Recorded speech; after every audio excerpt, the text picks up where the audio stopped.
As you watch Esther's lesson on medieval castles, consider the two sides of the teaching and learning coin.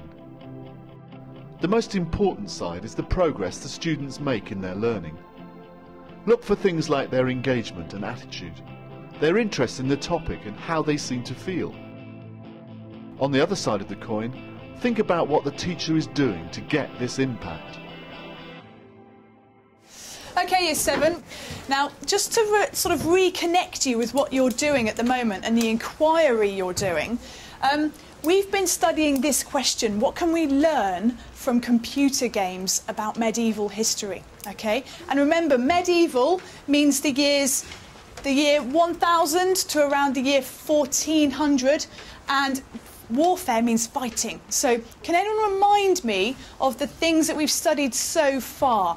What topics have we studied to help us decide if computer games are really useful for learning about history? Rakia?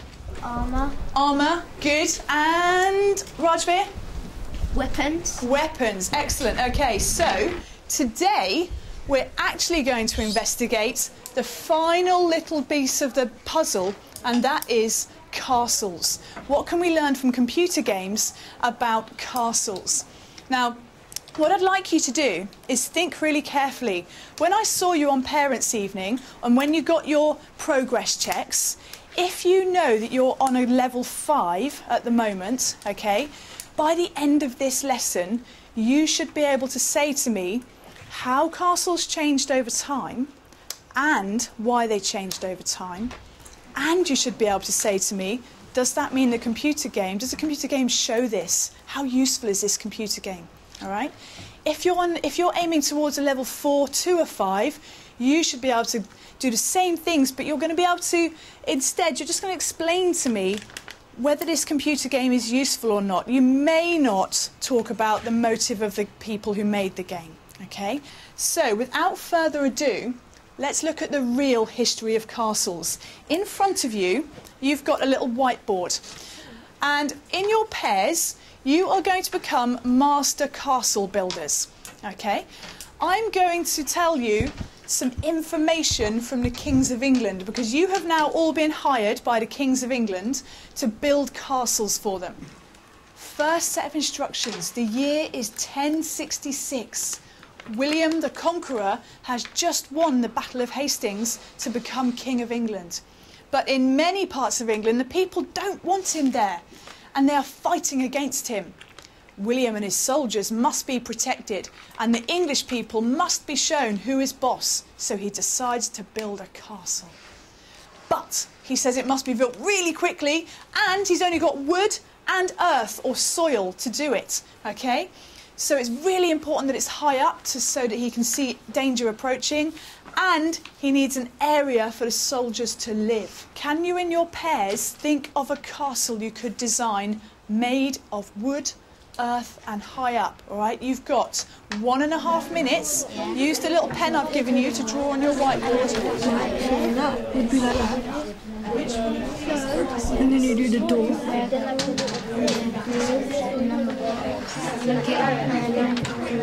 Draw a picture.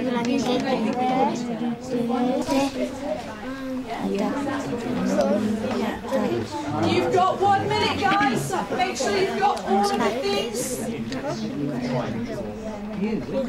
from the brief. What's the lines? So, what is your castle made of? Stop drawing. Okay, so how did you get on, castle builders? Akram? How did you get on? Do we think we've matched the brief? Do you think William's going to be happy? Yeah. Okay, could you hold your boards up so I can see your designs, please? Ooh. Now, this one at the back. Can you all look at that one for a second? Well done, Salma and Rakia. Can you see how they've really done exactly what William said? It's on a hill, it's made of wood, and it's high up.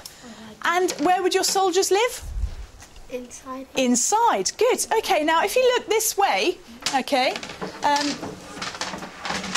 here is the castle that people ended up building in 1066. You guys did this really well. Look, you all put your castle on a nice big hill of earth and made it of wood. Well done. But times are changing, builders.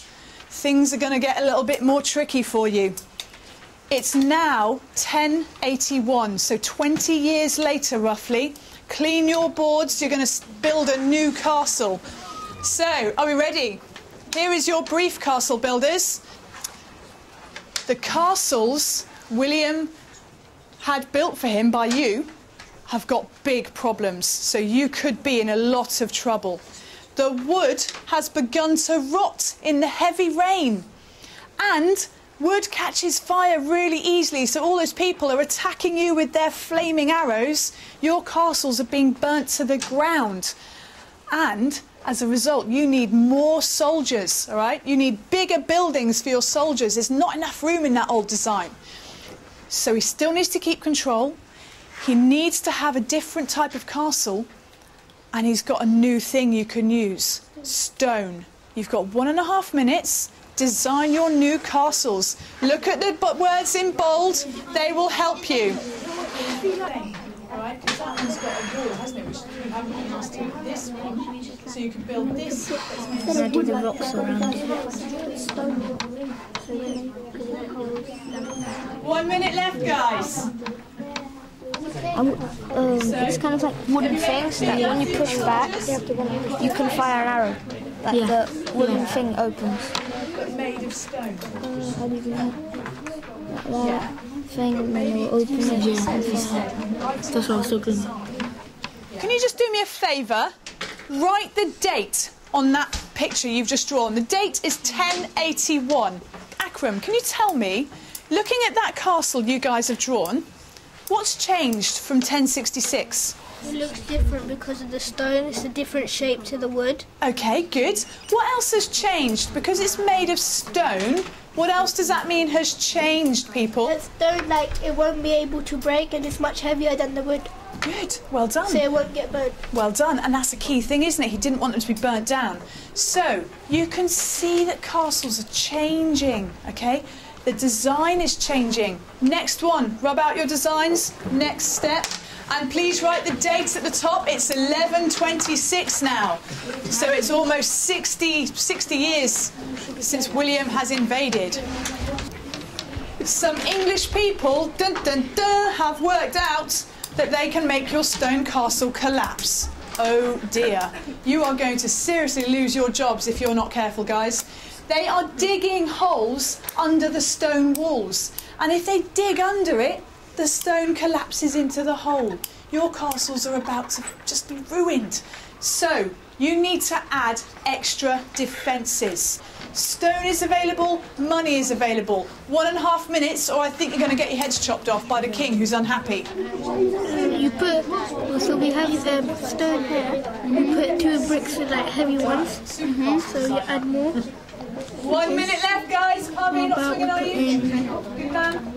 How about we put in space to put in our weapons, like catapults or trebuchets, and arrows. Let's put in some space. We have to put in some tiles for the soldiers as well.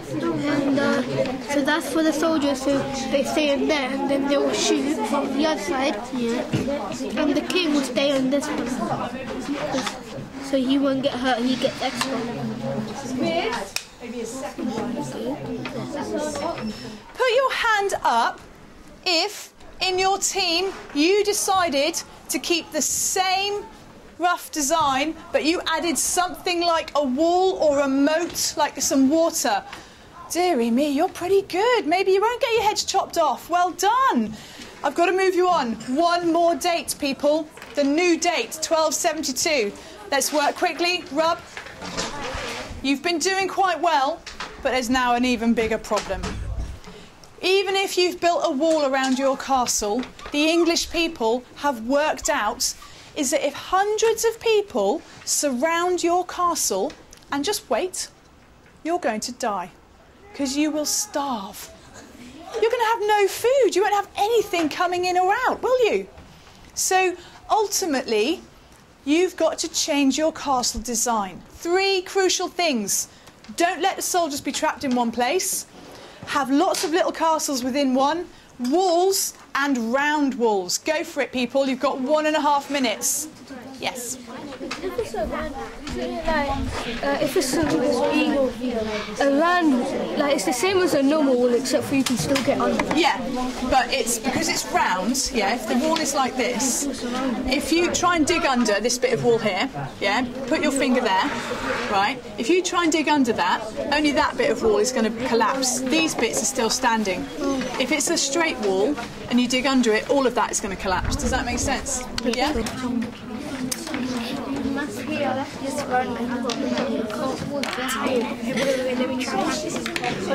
Okay, castle builders, pens down, your time is up. Now, did your castle look something like this? Did you have more than one place for the soldiers to live? Put your hands up if you had more than one place for soldiers to live. Super duper. Put your hand up if you added some walls to your castle. Oh, not bad, not bad. Good. Put your hands up if your walls were round. Maybe you're okay. I think I'm going to let you pass the test. But before you can pass the test, here's a quick true or false. Thumbs up if it's true, thumbs down if it's false. Number 1, all castles in history are made of wood. False, super duper. Wooden castles had to be replaced by stone. True, well done. Castle designs were invented bit by bit. They changed over time. Excellent, well done. That's a difficult one. But here is the real challenge. Do the computer games make us think the right thing about these castles? You've seen castles, okay? You've seen a little bit about how they change, but do computer games make us think the right thing? I've got some pictures to show you, all right? I'm going to whiz through them. Look carefully. Number 1, this, according to the computer game, is how castles looked. It says that there are at least 2 protective walls, and there is a rounded tower, and there are square towers. Finally, looking this way, guys, it says everything's on a hill, that they're rounded and they're square. The computer games we've looked at were set, that means the date that they were set in was 1191. Were round towers invented then? No. Were multiple walls around the castles invented then? No, they were invented in 1272, later than the game. These computer games you've worked out are not necessarily teaching you the real history. And you're going to explain this by writing some sentences which will ultimately help you in your final assessment, okay? So it says, I know, in 1191, I know that real castles looked like this. So look on the back. That's how real castles looked, isn't it? That's what you drew. So you would say they had a square tower and stone walls. Yeah? And then compare that. What did you see in the computer games? I'll put the computer games pictures back up so you can use them to describe. You all right here, guys? You understand what you're going to do? Yeah? So, what have they got right? What have the computer games got right? They got right that there was castles. Fantastic. Write that down. Oh, you've done that right. That's why the finger onto it. Castles square and we're not rounded. That's right. What could you do if you wanted to test if this game was a good game and accurate? What would you do? Remember when we looked at how to be a really good historian? We said we ask questions, then we look at the sources and investigate, and then we cross-reference, we compare sources. That's it, yeah? So that's what a really good historian would do. All right, so get an explanation down. Well done. Right, everybody. Your final challenge. Just before we go, you've begun to explain on those answers that computer games are a little bit useful, but maybe a little bit wrong as well. Okay, that's ultimately what you're telling me in your answers from what I see.